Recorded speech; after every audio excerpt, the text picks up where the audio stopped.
Mesa de debates. Oferecimento Unimed Juiz de Fora. Baixe o aplicativo. Seu plano em suas mãos.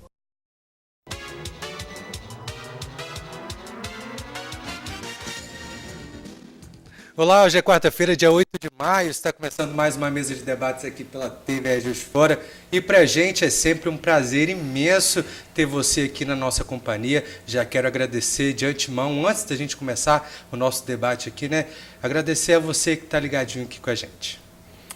No nosso programa de hoje nós vamos conversar sobre uma tese de doutorado que avalia uma iniciativa voltada a familiares de crianças com síndrome de Down. E agora eu apresento para vocês os debatedores do programa de hoje. Tudo bem, Cristiano?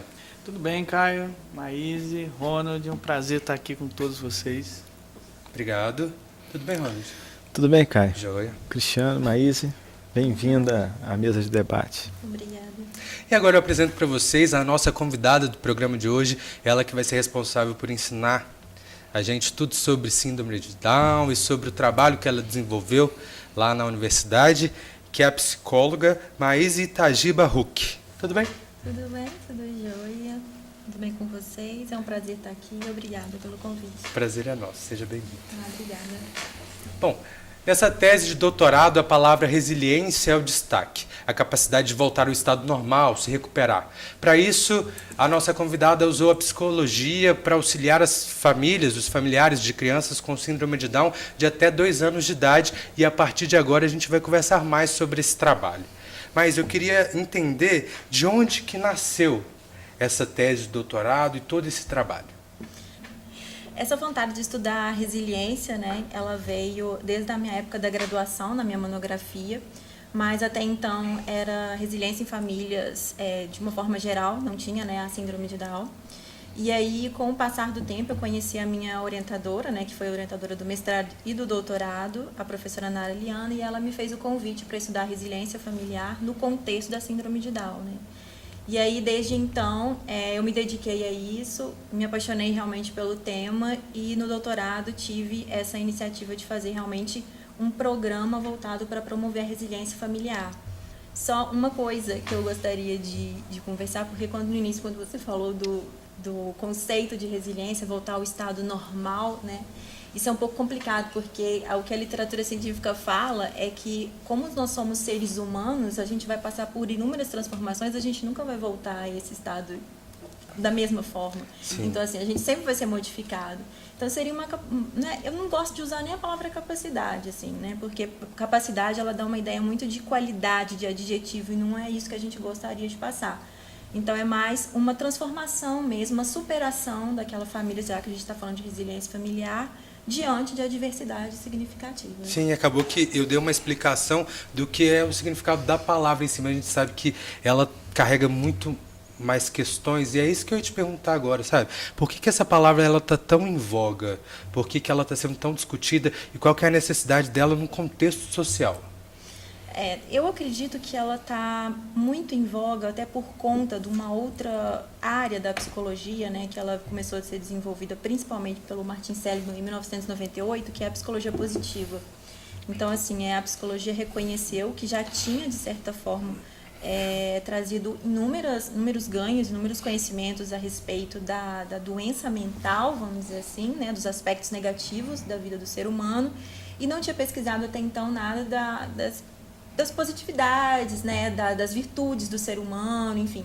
E aí a resiliência, a pesquisa sobre resiliência, ela nasce muito em cima disso, assim. Então, desde então, a psicologia ela foi voltada mais para esses aspectos positivos, não só resiliência, mas como otimismo, felicidade, esperança, Tem muita pesquisa e muito profissional se dedicando a isso.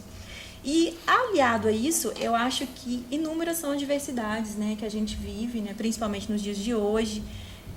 Eu acredito que a resiliência ela vem para mostrar para a gente que não é uma coisa que eu utilizo bastante até numa frase na minha tese, que não é a saúde ela não está simplesmente onde tem a ausência de problemas, a saúde ela está onde tem uma adversidade, mas a gente consegue enfrentar ela de uma forma adequada, de forma ajustada, e consegue dar uma volta por cima e ter uma transformação, um ganho, ou se você quiser dizer um crescimento, algo assim. Então, acredito que seja por isso. Isso me lembra muito, Cristiano, aquele programa que nós fizemos sobre mediação de conflitos, que fala sobre como a gente pode se desenvolver em meio aos problemas que a gente passa, né? Não só fugir deles, enfrentar e ver o que ele pode trazer de bom para a nossa vida, que isso acontece diariamente, se a gente for parar para reparar, né, nos problemas que nos cercam. Essa é uma das coisas que eu falo muito nas minhas palestras, quando eu dou palestra, principalmente dessa área da resiliência, né? Essa metáfora que você usou, de dar a volta por cima. Mas é claro que a pessoa não é a mesma, né? Ela volta diferente, né? Ela vai além daquela sobrevivência ali, do momento de enfrentar a situação, e ela se reinventa.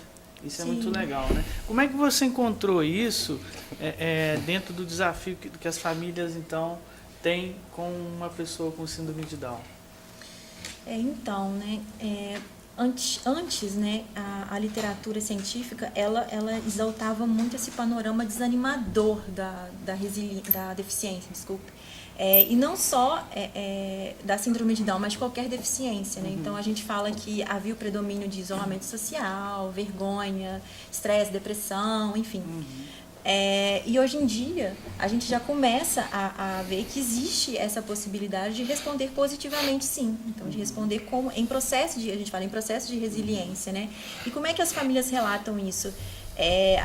Se você for pegar algum periódico, né, acadêmico, com um artigo sobre isso, você vai ver que os pais, né, as mães e até os irmãos, se houver, né, sem deficiência, que a gente chama aqueles com desenvolvimento típico, eles vão atribuir, por conta do nascimento dessa criança com síndrome de Down, houve uma união familiar, né, você começa a satisfazer com a vida, né, de uma outra forma, satisfação com a vida, né?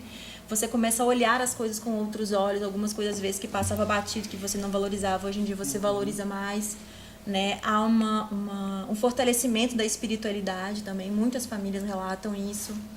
Então, a síndrome de Down, para elas vem como uma oportunidade mesmo de crescer, sabe? De evoluir. Mas isso tudo que você está narrando vem com a resiliência que a pessoa também se dispõe a ter, né, na situação. Existem algumas famílias que, por exemplo, diante disso, elas se desmoronam, os efeitos não são positivos? Sim, claro. E é até bom você falar isso, porque eu fico com receio de estar floreando muito, né? Essa temática, né? Claro que existem adversidades, claro que existem dificuldades, né? Essa criança com síndrome de Down, ela tem uma tendência, né, ao nascer de vir com inúmeras comorbidades patológicas, né? Então, uma muito comum aí que a gente fala é a cardiopatia, né? Então, às vezes, muito cedo, ela tem que passar por uma cirurgia que vai correr risco de vida, e não são todos os pais e as mães, né, que vão lidar com isso de uma forma positiva, né? O que é comum também, né? O que a gente fala é que cada um tem a possibilidade de dar a resposta de acordo com o seu emocional, né? Com o seu psicológico mesmo. Só que, por mais, isso é uma coisa interessante da resiliência, que por mais que, por exemplo, nesse primeiro momento, né, vamos falar assim, do momento do diagnóstico que a gente fala, que é o primeiro, né, vamos dizer assim, o mais complicado no primeiro momento, né? Primeiro impacto, né? Exatamente, né? Porque geralmente eles vão saber do diagnóstico após o nascimento, e todo mundo já faz planos para aquele filho que tá na barriga, né? Inúmeros. Então a gente fala do luto mesmo, né? É uma morte de um filho ideal e a vida ali do filho real. Exatamente. Então vai depender muito do arcabouço mesmo daquela família para poder lidar com esse tipo de situação. E que eu queria dizer que, assim, existe essas dificuldades, né? Existe essa dificuldade primeira da saúde, né? Depois eu falo que cada etapa do desenvolvimento dessa criança com síndrome de Down vai ser um desafio, né? Primeiro essa questão do diagnóstico, aí depois essa questão da saúde, aí já começa, né, os marcos motores, né, andar, falar, que vai ser mais tardio do que uma criança sem desenvolvimento.